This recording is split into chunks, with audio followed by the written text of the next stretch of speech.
All right, live from STS Studios in Jonesboro, Arkansas.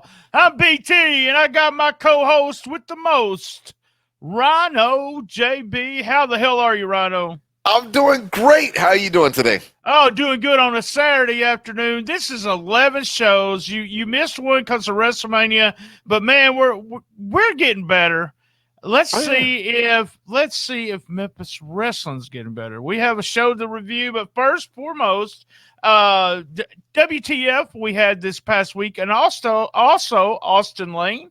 Remember all episodes Memphis in May. And coming this week, we have Lance Levine. My buddy Lance Levine has the record store.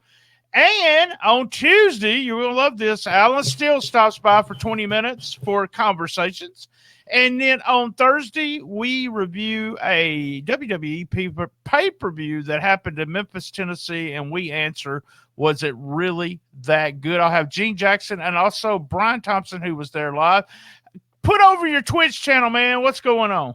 Man, twitch.tv/RynoJB. I'm your host, RynoJ Bizzle. I do it one time for the one time, hoping you'll do it a couple of times with me, which means Monday through Friday, you can come through 7 a.m. Central Standard Time, claim a wrestler, try to get your wrestler up the rankings to become a champion. And to know what more of that means, just make sure you join us Monday through Friday, 7 a.m. Central Standard Time at twitch.tv/RynoJB.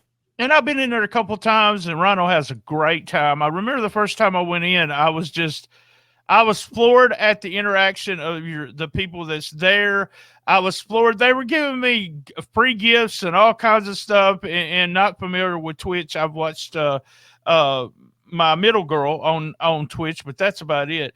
All right, guys, let's get started. Like I said, all episodes of Memphis in May, we're going to have everything's about Memphis. Subscribe to Patreon. I'm going to put it across the screen if you're watching us live. $3, guys. $3. Big prize giveaway. Big prize. Follow me on Twitter. We'll let you know everything. And we'll have a big announcement coming next weekend, something that Rhino and I are doing on his Twitch channel. It should be really fun. All right, hits. All right, Rhino, tell me what the hits were for you. Now you tell me your hits this time. No, I'm just kidding. My hits first. Well, no, right, here we go. So you want to do it first? Yeah, I'll do it. I really liked the Alan Steele interview in the sense that it was something different. I'm all about that. Okay. You sit the guys down in a different environment, and also the tone. Mm-hmm. See, that I love, and I'm so weird when it comes to stuff like this, but I always love the heel that is just sitting there and is just promising you something. I'm going to do this. I'm going to do that.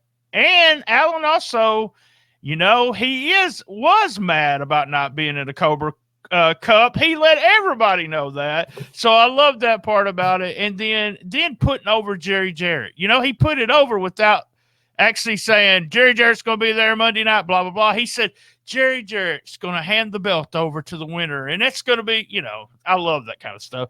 I love it that Danny B decided to be – I love that little chemistry, and I don't know whether it's good or bad, between Action Jackson and Danny B's son there.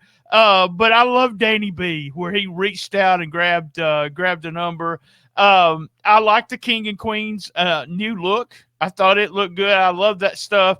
And the chop block. Oh, God. The chop block from the Queen to Austin. And I know, I'm healing here, but that super kick at the end of that match, after the match, was really sweet. Sweet super kick from Derrick the King.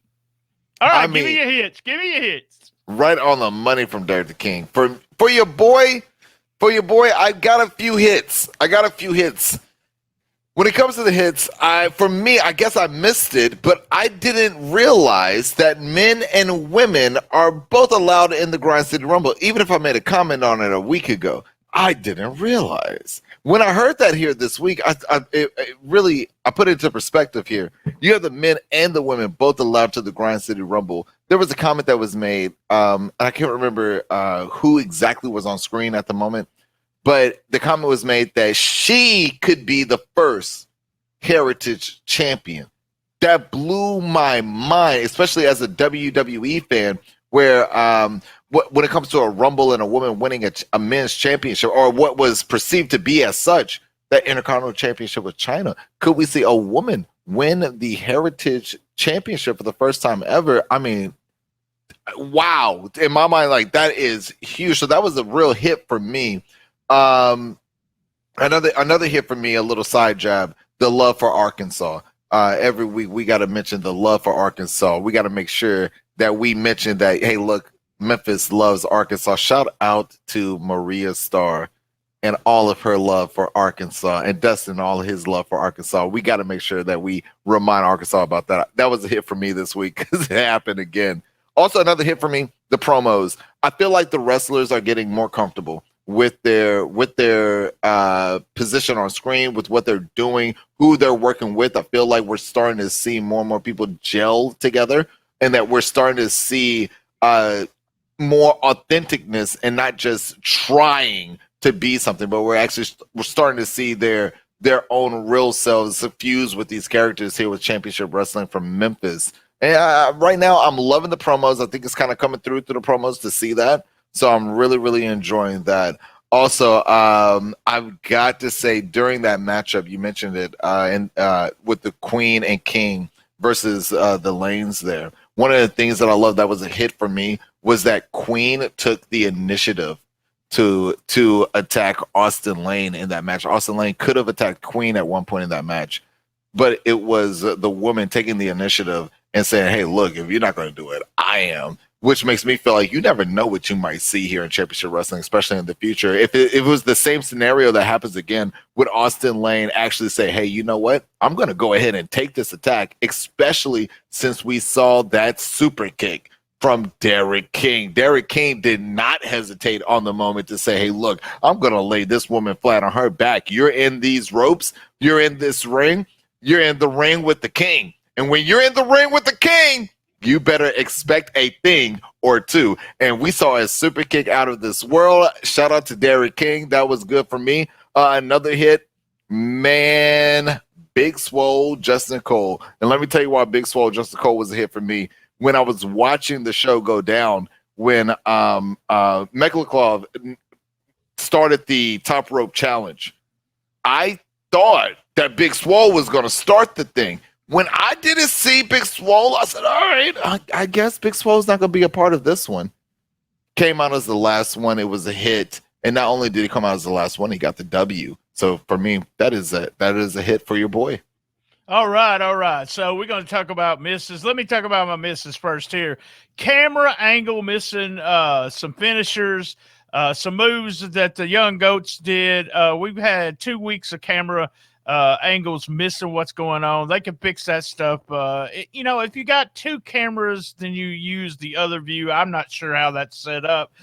Roberts from the Young Goats showed us something that he has some hesitation, and he hasn't had that. So I don't know what's going on with that. When the shoulders to the body in the corner, there was a delay. You can't, you got to go in, you got to give it. That finish on Chris Lex match, that was man, it was a screw up. So don't know what it was supposed to be. I assume we're supposed to go to the finish, but his shoulders were down, so we counted him 1, 2, 3. Which that's the way I trained my referees when I told them. But you're on TV, and sometimes you do something different.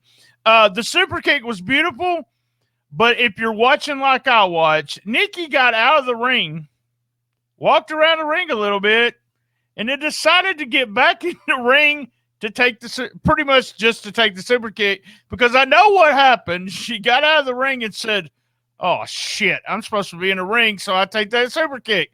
So that was a snafu there for me, for Nikki, and we don't see stuff like that. Some people probably didn't even notice it, but I did. All right, tell me, what was your misses? For me, it was that it was what Brandon Espinosa's, I think his name is, versus Chris Lex. It wasn't a 3 count. I'm not sure if it was even a 2.5. I'm pretty sure it was a 2.3. My man had his shoulder clearly up. The camera was right there. I just looked at it. They said, is that the finish? The referee said, yeah. And I was like, what just happened? As we talked about last week, we get on here at 1:00. We watch it one time. We don't rewind it and check. Right. And sometimes we miss stuff. So yeah. Yeah, as you say that, sometimes we miss stuff.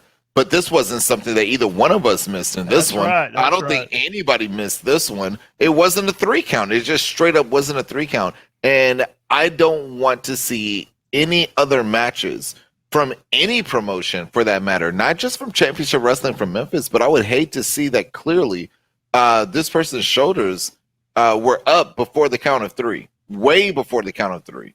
And so that was a miss for me, the referee missing the count. I blame the referee. I don't blame anybody else but the referee. Referee, come on now. Pick it up. Pick it up.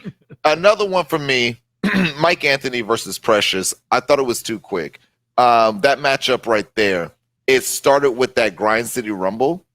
And what was it? Let me make sure that I get this right. Cassandra Golden told Precious, all right, well, you challenge the next person that comes against their number. That person being Mike Anthony. I'm sitting here thinking, I'm watching this week after week.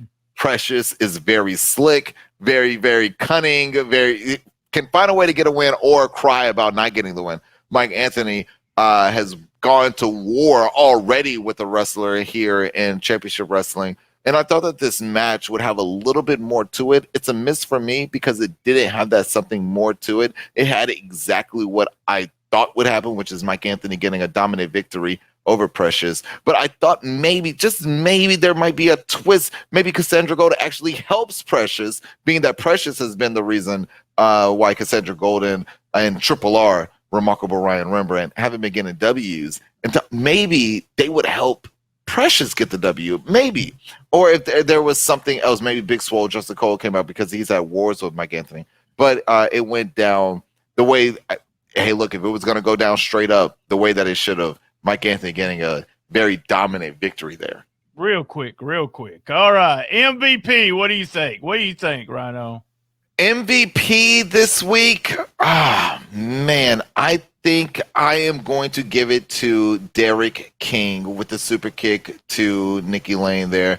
My MVP this week, even every week, I'm wondering, okay, all right, what's happening next for my man Derrick King as he portrays the king of Championship Wrestling. I'm very interested. I've had some strange Diana Taylor. People's like, Diana Taylor, what?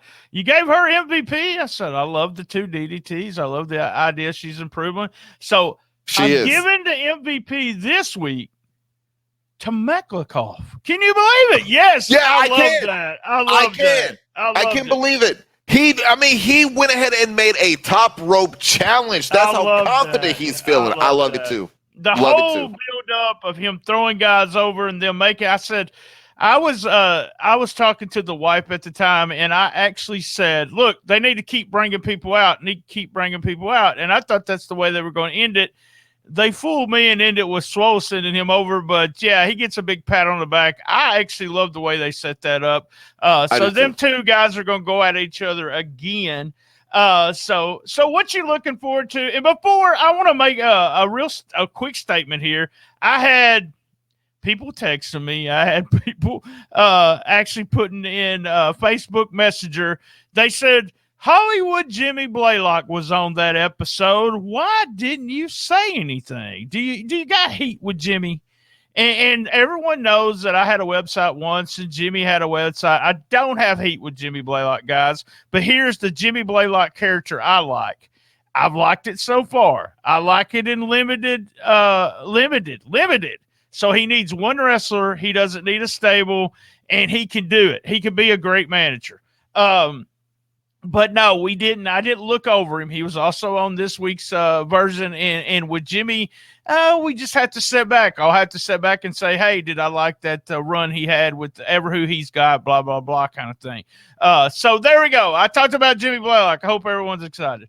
By the way, nice guy, super nice guy. I spent some time in a hospital a few years back, and he was one of the first people. Actually, he was the first person to call me and said, "Hey, BT, you okay?" So nothing personal against the guy. It's the character. So I like it in low doses. So what do you look forward to on next week's show? Man, for next week, Oh, it's got to be one thing, Rhino. It's got to be the Grind City Rumble. It's got to be the Rumble, brother. It's the Rumble, but I'm not gonna lie, man. Championship Wrestling has done a good job of making me interested in people's careers within the company, past the Grind City Rumble, past that, because only one man can win that, or one woman can win that. Now that, from what I heard here today, either a man or a woman could win that match. But I'm interested in a lot more past the Grind City Rumble. But I've got to say, yeah, you're right. Even with all that going on. All right, I want to ask you something. I'm going to ask you something because I already said Grind City Rumble is what I'm looking forward to. So I'm going to ask you, if we're shoot here, do you know who won the belt? You know who won, don't you? Yes. Okay. I was at the show. We can't don't say anything. I still don't know. Thank you, everyone. Thank you for not telling me. I appreciate it. I was at the show. Big time. Yeah, that's right. All right. Thumbs up or thumbs down. Let me do mine again. I'm right in the middle, guys, on this because I've seen a lot of stuff. We see so much improvement, and then we've had two shows that we went back to some hesitation. We had some missed camera moves. We had some missed cues pretty much. Still Memphis wrestler, still enjoying the show. Love the finish. I don't know if it's just me, but I'm just getting so fired up about we get the Grind City, then we get the new look, and I'm real excited about the new look. But that is where we both talked about this. We talked about it here. We talk about it offline after we get done with the show sometimes on Patreon. We said 12 weeks. We want to see a different show after 12 weeks, and we're right there. We're going to be a brand new different show, a brand new setting, everything in 12 weeks. So I'm excited about that, week 13. So tell me, thumbs up or thumbs down? I got to go with the thumbs up. For me personally, it's the continuance of seeing it evolve. It is getting better and better, and as you just said, we're going to be in a new setting, a new scene. And with the way that everything is happening, I think we are seeing the best for Championship Wrestling, not just with what we have, but what we have that can evolve into something better. Not just seeing some Brock Lesnar's, if you will, come and goes, but we're seeing some consistency within this production. And I think it's just going to continue to get better and better, especially within the new setting. Right on. Big reminder, Alan Steele this Tuesday. We're going to ask him what he thinks are the hits, the misses, the MVP, what he looks forward to for coming weeks, and thumbs up or thumbs down for Memphis Championship Wrestling for the first 11 weeks. Austin Lane did for the 10 weeks, so go back and listen to that interview. Really fun interview. Also, remember, same bad time, same bad channel on the best little wrestling podcast in the business. Be there. And as everyone knows, and Rhino knows, I love my mama. I love it too.